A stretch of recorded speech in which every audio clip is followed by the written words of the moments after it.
Mark Zuckerberg est à Washington. Le fondateur de Facebook est entendu par plusieurs commissions du Sénat et de la Chambre des représentants. Sa visite fait suite au scandale de Cambridge Analytica, une entreprise spécialisée dans l'influence politique qui aurait accédé de manière illégale aux données de 87 millions d'utilisateurs. Mark Zuckerberg s'est déjà excusé, mais ce n'est pas pour autant que les membres du Congrès l'ont ménagé.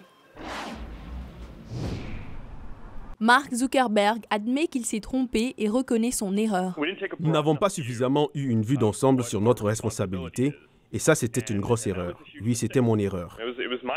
Et la directrice des opérations de Facebook est sur la même longueur d'onde. Oui, nous avons commis de graves erreurs. Mais Facebook refuse d'endosser seule la responsabilité. Si Facebook en sait beaucoup sur vous, c'est parce que vous avez accepté de partager ces informations. Il est clair que Mark Zuckerberg, en acceptant de faire face aux parlementaires, essaye de démontrer que son organisation se bat pour prévenir de pareils incidents. Une audition destinée en quelque sorte à rassurer.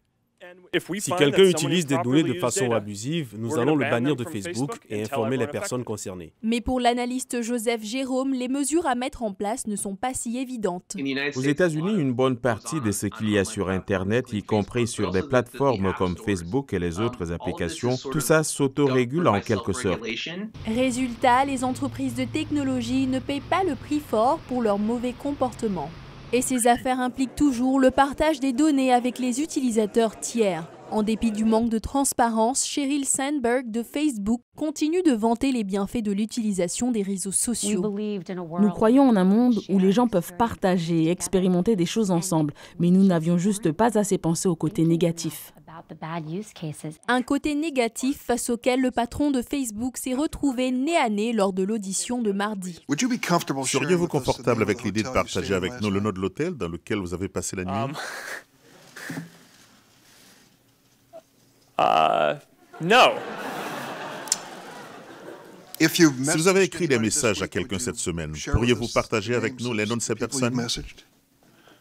Sénateur, je préférerais plutôt ne pas partager cela en public. Je pense que tout tourne autour de cela.